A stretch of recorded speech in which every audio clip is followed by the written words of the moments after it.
All right. Well, hello everyone. Ashanti Titus here with Natural Hair the Movie, coming from Grind Over Matter Films, and I'm super excited here because we have the CEO, the owner of Coiled Salon in Schenectady, New York, and her name is Lavida. And she is here with us, and she's going to talk to us about her journey being a salon owner and starting her salon, and some of the challenges she's faced, and also some tips to help up and coming salon owners. And we're also going to talk a little bit about the film and her being one of the first individuals to host a screening there in Schenectady. How are you today, Lavida? Okay, how are you? Thank you. I am. Yes, thank you so much for being here. So, what prompted you to become a salon owner? Like, how did you start on this journey? Wow, that's a long question. I actually started braiding when I was 12. So hair has always been a part of my life, but I did not want to necessarily do hair. But maybe at 36, I decided I'm like, oh, you know what? I want to know what to do or what I'm going to do for the rest of my life until I'm, before I turn 40. So I kind of yielded to my purpose, and I've always had my hair in my hands in natural hair. So I got licensed at 38, and I've been here owning my salon for 3 years. And I cater specifically to textured hair, tight curls to wavy hair. So Oh, just yielding to my awesome. purpose to help people. That is Mhm. awesome. I mean, because there's so many salons out there, but there's not a Right. lot that are specific to textured hair. Even the black salons, a lot of times people went there Hmm. to get their hair straightened and processed. Right. So, and a lot of them, like I could just remember, just like I don't know, 12 years ago, a lot Mhm. of salons specifically, you went in there to get a process. Get your Right. hair chemically Mhm. processed, right? And I want to say perm because I know some people think like the curly perms, so they get the Right. relaxers. So my things have definitely changed. So that's really good. And I saw a post that you have posted Mhm. about growing your hair and how, and I kind of wanted to chime in on that because I noticed when I first went natural, my hair was about 3 inches long, and I was doing wash and goes like just about every Okay. other day. Right. And I noticed on the post that you made that sometimes when you do the twist outs that you're actually doing more damage because it's sometimes dry because people keep it up. Can you kind of give us a tip like as far as like new some of us newbies, like what's the best way Yeah. to get that like hydration retention? Okay, so as far as twist out twist outs are like the default style, and that's like a level up from protective styling and like updos. And people are looking for something easy, something they can put their hair away and forget about it. But twist outs, people try to get like double styling out of it. One week wear twist and the next week wear twist out. But that's still counterproductive to your hydration journey. So people should actually be washing their hair once a week. And I know the myth in our community is if you wash your hair, you're going to dry your hair out. But if you think of plants, if you don't water them, they're going to shrivel up. Right. They're going to shrivel up. Yeah. So a lot of times with that, people are stacking products on their hair, maybe using a water bottle here and there, but it only is really touching the surface. But really washing and getting into your hair once a week is definitely the way to have hydrated hair and for length retention. For Yeah. sure. Mhm. And that's a good thing. And like I didn't know what else to do with my hair. Like I'm literally probably this summer gonna go and learn get Yeah. taught by Isis how to braid because I do not Okay. know how to braid. Yeah. So I'll so Yeah. all I was left with was the wash and go. So that's Right. mainly what I did. But I noticed my hair was growing really like fast, but mainly Mhm. the retention of it. Right. I was retaining more hair because I was wetting it like literally every other day. Right. But you Yeah. notice that your length stayed longer. You retain the length because you were wetting it. You don't Yeah. have to wet it that often. You can do it once a week. But the more water you put in your hair, not that it will grow faster, but it will prevent breakage. Right. Another thing people do is use oil to moisturize. Oil is not a moisturizer; it's an emollient. So it kind of just it's like WD-40 on a lock.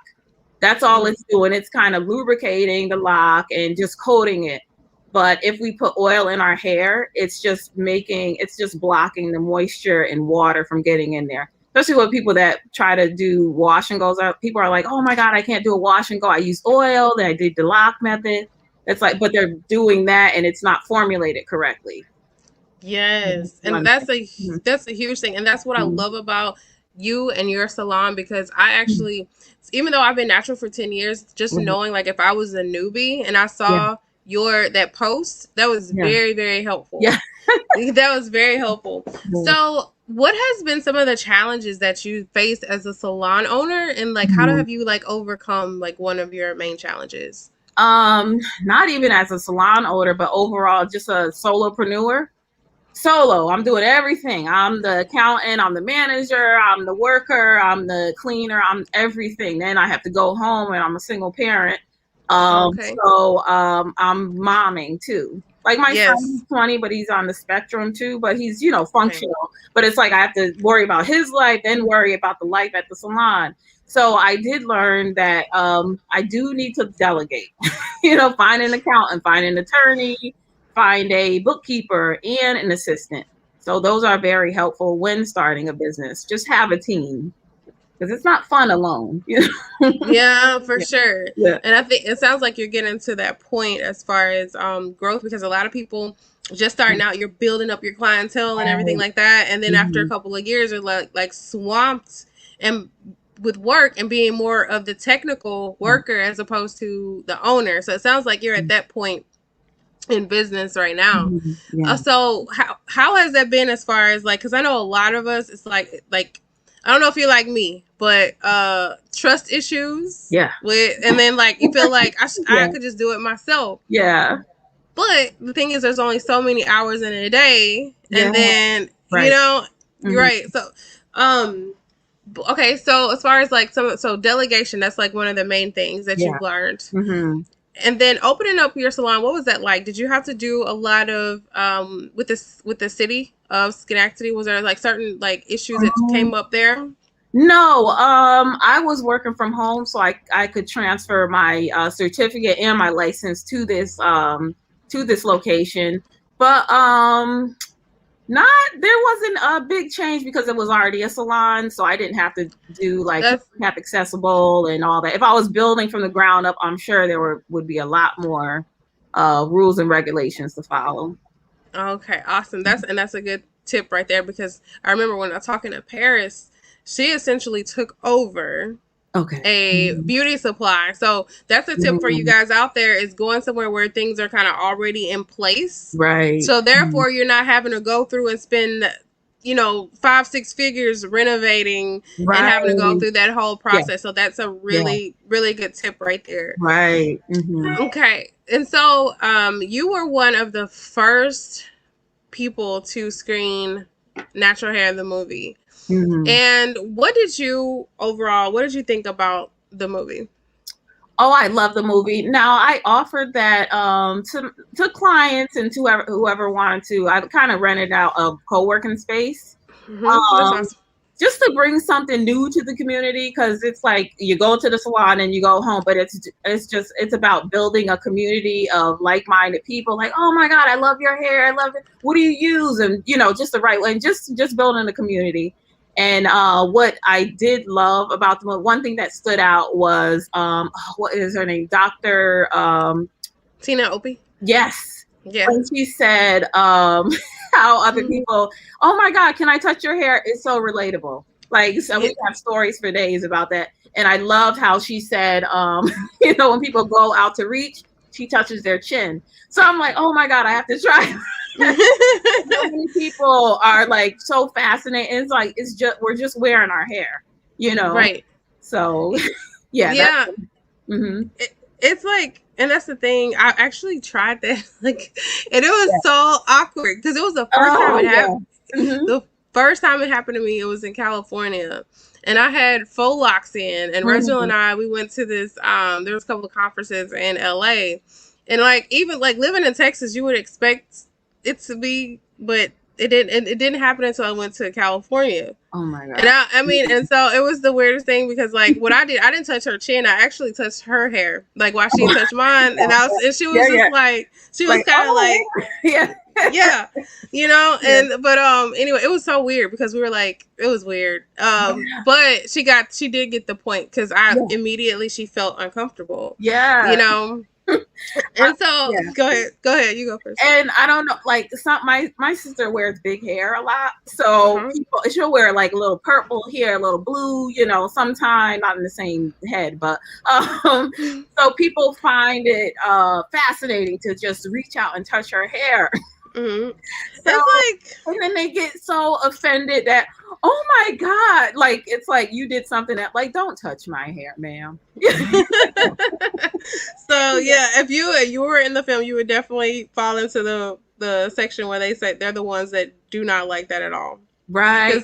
Yeah. Because some women, like, they don't care, but a lot, I think, and then like kind of tying into history. Yeah. With, you know, it's like feeling like a spectacle in a zoo. Right. You know, the human zoo, as it was stated in the film. Yeah. Right. And we do talk about that in the film as far as about the human zoos. And I didn't know that. My cousin, actually, Jamie, she's the one that brought that to light for us. Wow. And so I'm like, I had no idea. Right. And it's funny because even that the curl stigma and like, oh, let me touch it. It crosses all ethnicities because I do all ethnicities here, like tight curls to waves. So I get awesome. People too. So they go through the same exact things. I had no idea. We're thinking, oh my God, it's so much easier for them. It really isn't. They struggle with frizz and big hair and you know, the same things that we do. And actually our hair is a little less complicated than theirs is. You know, our hair just stands up. You know, long as it's hydrated, it'll stand up and we can kind of reform it and let it, you know, and let it be. You know, so I feel like it's more of a psychological thing, of course, the remnants of slavery, but it's something that we have to kind of work through because it's like everybody else loves our hair, but we kind of struggle with it still. It's a challenge. And that's why I do what I do, you know. That's really awesome. And because we definitely need that. And people, I mean, for me, like I realized, you know, with working on this film, you know, how many natural hairstylists are actually like kind of like, I wouldn't even say the catalyst, but are directly a part of changing the perception and changing the mentality of a lot of our sisters. Right. You know, and I know for me going natural, like the whole process, it was all mental. It was.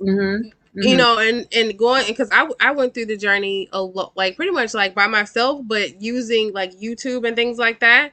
But having a stylist that I could like actually talk to, that was, you know, kind of like what is it, just kind of cheer me on and then giving me that reassurance. That's huge. So the work that you're doing is so important, you know, because a lot of people they're like, oh, it's just hair. But as we know, it's not. It's way more. Yeah. And that kind of segues into the whole situation with Miss Tessica Brown with the Gorilla Glue situation. Did you want to like kind of talk, like, what do you think about that? Because and I said this on Instagram Live, like there's 3 theories that's going on. Or three trains of thought. There's one that's like, oh my gosh, she must have had so much going on in her mind and like been traumatized, you know, about her appearance when she was younger. There's a lot of empathy. Then there's people who have no empathy at all. They're saying she should have known better. And then there's other people who saying their conspiracy as far as bringing attention to the got to be glued spray, or she's actually trying to get attention to get money. Right. So where do you fall with that? I mean, we all make ridiculous decisions. But I just think it was a misstep. And she's like, you know, because we're innovators. We start some new stuff. We're like, you know what, let me use this, you know, in history. It's like, that's crazy. But it's like, oh, wait a minute, that does work. And she was in a bind, so she's like, you know what? Let me use this as Gorilla adhesive. Why not? Yeah, Right. I don't think she's doing it to like collect money or, you know, for clout. You know, people are saying that too. But Right. it's like, because imagine that attention. But I think this is going to be a good, you know, good opportunity for her some way, you know. And it's great that she has more support than negative commentary behind it. Because we've all been there, you know. It's not Yeah. very adhesive, but like I remember putting ponytails in my head, and right in the center, like it used to be, we didn't have drawstrings back then, so I used to like part my hair, put the ponytail in, gather it up, and then I used to get a bald spot, you know. And it's like, oh my God, you know, that was ridiculous. Like my hair probably was, you know, thank God it did grow back, but that was a crazy decision too, you know? Right. And I actually, some people, I've seen 2 different guys that they use Gorilla Glue for their dreads. Oh, to keep them, that kind of, it makes sense. So Keep it, no, that makes sense if they're not taking them out, you know? I think, well, I think that might be a little better, especially sealing the ends. They're never coming out. Than rather with than wax, because wax you get that buildup, and you can see it. The Gorilla Glue is something different. So I'd never thought of that, but that makes sense because you're never taking the locks out. Yeah, and there's something I think somebody said, I was looking on some blog, they were saying there's something called Gorilla Snot that's actually a hair product. Right. I don't know. I think that it is absolutely, this story is definitely an anomaly, and you know, it definitely has been causing a lot of conversations within our community and bringing light to a lot of things. Diane Bailey, she is one of the individuals that's actively talking about the Crown Act and it being passed in various states. Tonight, actually at 7:30, so it'll be 8:00 your time, 8:30 your time. On Clubhouse, right? On Clubhouse. So they're going to be talking about, you know, this whole situation and hair trauma and all of that. Because, you know, when I first saw the story, I immediately felt empathy for her because she looked like, I thought she was like 20, 17, around that 17, 18, you know, 17 to 20. And I'm like, oh my, so I know what it's like being, as far as being a young woman and like, thinking that you have to have everything looking a certain way and being perfect. But my empathy kind of started wearing away when I found out how old she was. I don't know. I just feel like we do ridiculous things. Even I'm 44 now. So I'm like, I probably don't make the wisest decisions ever. You know, I think things through now. But I mean, she literally just grabbed the bottle like, okay, it's like Gorilla Snot in a can, or, you know. Oh my goodness. It's definitely, go ahead. And she did say that she, because I saw the second interview with, I forgot what news station it was. It wasn't TMZ. It was something else. She said she was just going to keep it in a week and then, you know, wash it out. Then she's like, oh my God, wait a minute. This is tough glue, you know? So that she didn't expect that, you know? Yeah, and I posted it on Instagram because there was the part where she actually showed, like, when she put the shampoo on there. Yeah. She literally and was able to just wipe it off. Yeah. So that was absolutely crazy. It was laid, so. It was laid. But thank you so much, Lavida. This has been a great conversation. Thank you for the tips for people who wanted to start and own their own salon. The work that you're doing, and specifically for textured hair, that is what we need as far as our community and building it and growing it. And helping women, you know, on their journey, you know, and like kind of being that starting point so they won't feel alone on their journey. So thank you so much for doing that and you're doing the work that you're doing. Thank you. You're welcome. And I just want to add that if there's people that need help, like there's people out that like use hashtags like textured hair, curly okay, we're not going to get into that, but 4-type hair is not a thing. Well, that's another conversation. But they can look up textured stylists or specialists just to find the people that do what I do as well. And it's like we have so many other things. Like I have virtual consultations. Thank Ooh, that's God for good. that because that Yeah. saved me during shutdown. I was doing Yeah. that in November before everything happened, and I ship and deliver products, so I was just trying to hustle the whole time. That's But good. I also have Awesome. digital products, so I'm writing e-guides. I have videos out there. I have a membership site too. It's called the Coiled Hub, just where we can kind of exchange ideas, and I'm giving tips. I'm like, don't use this, isn't for your hair type, and I'm writing articles about it. So there's help out there. Where if people that can't get in a salon, there's always help online. Yeah. That is so helpful. And you know what? My stylist here in Dallas, the thing about the oil, she's the one that told me about like how oil actually blocks moisture from Mm-hmm. getting Yeah. back in. Right. Because a lot of us use it as like, a sealant, and then if you're Right. not washing your hair frequently, you have it oil is just like kind of sitting there, and Right. that's causing some And issues. yep, that dull ashy hair. Dull ashy hair.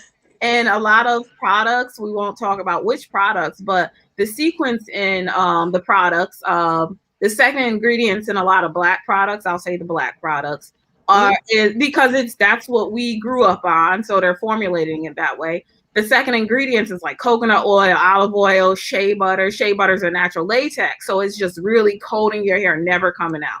People try a shampoo, they're trying to co-wash it out. Co-washing is not washing, but clarifying your hair is very important. Setting your foundation, and with a consistent routine, like once a week at least. I know it's a lot for people like, ooh, once a week. That is, start with 2 weeks if you can. Some people just do it once a month, or once every 3 weeks, but definitely once a week, working up to that. And they'll see the change in their hair. I think, yeah, once a week is definitely what I do. Yeah. Once a week, unless I have like, a protective style. So, like, really quick. Sorry. Okay. What's a good we can talk about that a little bit. A good clarifying shampoo. I like Malibu C. There's also like something readily available. It will leave your hair feeling like straw, but it's the Kinky Curly. I think it's Come Clean or Clean Star. I think it's Come Clean. It's very clarifying. That is a clarifying shampoo. So they can follow up with a moisturizing shampoo. But I love Malibu myself. Malibu C, Undo Goo. Yeah. And can I just briefly talk about protective styling? Yeah, let's do it. No, protective styling, it does not protect anything. It doesn't help grow the hair. It only protects us from having to do the work. But hey, if you're going on vacation, you're like somebody stuck. I had people that are, getting their degrees. If you're just stressed out, just put them in, but know the risk. It's going to break your hair and it's going to dry your hair out. Alternative styles are good. So, and people, they're spending all this money and all this time. They don't want to take them right out. So it's like get bigger braids or like cornrows for 2 weeks, or like use clip-ins or wigs. I love wigs. Those are, and not weaves. Weaves are the same thing as protective styling. So alternative styling. Okay, so yeah, let's talk about alternative styling. So that's like, so wigs, clip-ins, clip-ins, ponytails. This is a ponytail. Okay. Looks like my hair, right? You know what? Yeah. I've been that's so like the clip-in ponytails, like the drawstring ones. Yeah. Those are alternatives. Yes. Because I take this off when I get home. So gotcha. Okay. Because I'm like, this is what you don't have to. Some people, it's a psychological thing. Like, oh my God, my hair is shrunk up. It's an alternative. You got your ponytails, you have your clip-ins, you have your wigs. And you can find them in natural textures. And I curate stuff that works for our hair. So this is a tighter curl. So you make those? No, I sell them. You sell them. Okay, awesome. So where can people go if they want to buy some of the alternative protective styles? They can go to my website. It's just lavidabarkley.com. Made it all right for everybody. Awesome. There you go. lavidabarkley.com for alternative hairstyles. So that's amazing. Thank you so much for those tips. Yeah, because a lot of us are just kind of like, okay, where do I start? Where do I go? It is absolutely crazy. Yes. But start by washing your hair. That's it. That's it. Keep a wash, condition, and maybe a cream styler. That's it.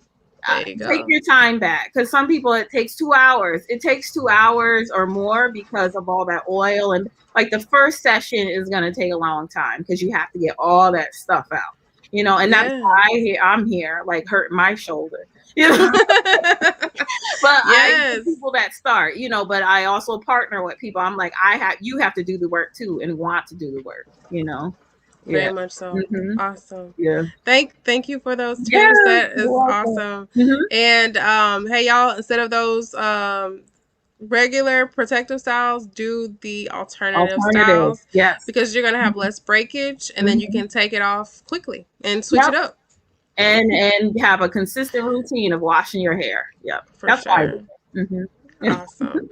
Well, y'all, until next time, stay beautiful and stay great. And next week, we'll be joined with Kevin Walker. He's the strategic director over at Fluent 360. He actually made an appearance in the film. And we're going to be talking with him about culture appropriation and the media. So y'all stay tuned. Bye. Okay, thank you, Lavida. Thank you.